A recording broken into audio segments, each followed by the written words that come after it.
Build now or lose America's peace and prosperity. The co-founder of one of the biggest players in defense technology, Anduril Industries, warning America needs to get back into the manufacturing game big time or risk our national security and our freedom.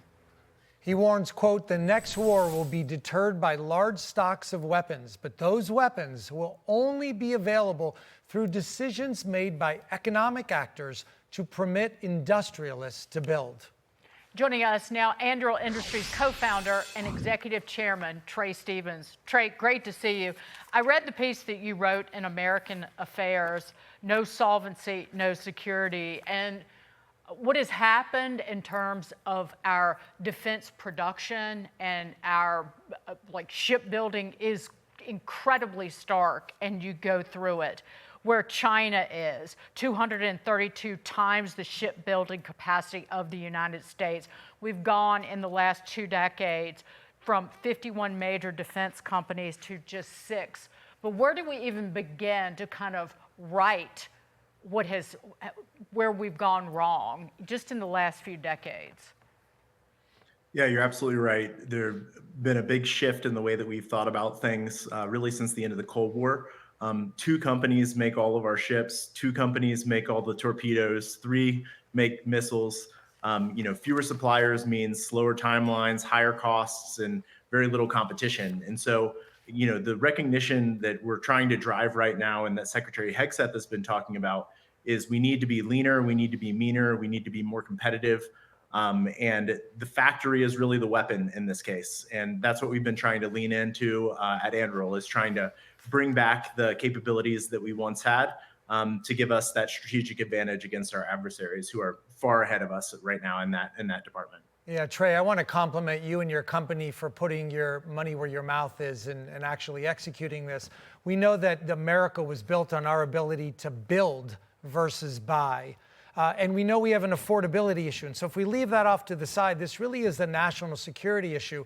It really demonstrates our ability to not be vulnerable. Why are you spending the kind of money you're spending now? And do you plan to continue at the same pace? Well, we've been kind of hamstrung for a long time by the government paying for the development of new capabilities, the government paying for the construction and building of those capabilities, the sustainment of those capabilities. And what that's led to is a really bloated, kind of exquisite defense ecosystem where we're spending hundreds of millions of dollars on single airplanes, millions of dollars each on missiles, and we just fundamentally believe that this can be done differently by taking a commercial mindset towards development of these products. And so Anduril is a defense products company. We're not a defense prime contractor in the same way that as like Lockheed Martin or Northrop Grumman or any of those players. And what that means is that we get to invest our own capital to build things at risk that we believe are going to be critical for the warfighter.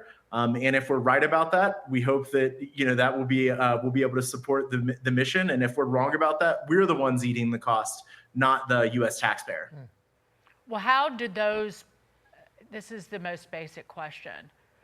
How did those weapons wind up on the battlefield and in the hands of those people who can tell you whether they're effective or not? And we're looking at a lot of video, but if you talk to anybody who is in military strategy, a lot of it is about drone technology.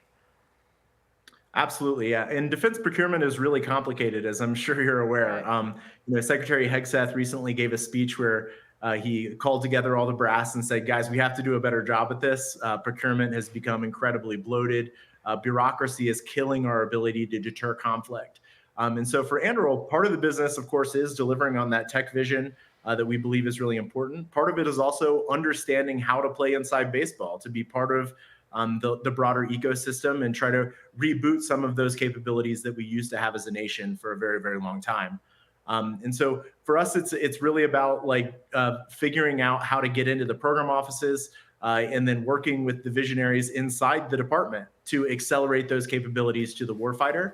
And we've been very pleased with the partnership that we've had in the 8 years that we've been around as a company and have been able to see quite an impact so far. Trae, thanks for joining us and thanks for your leadership in this space. We appreciate it. Thank you so much. Thanks, Trae.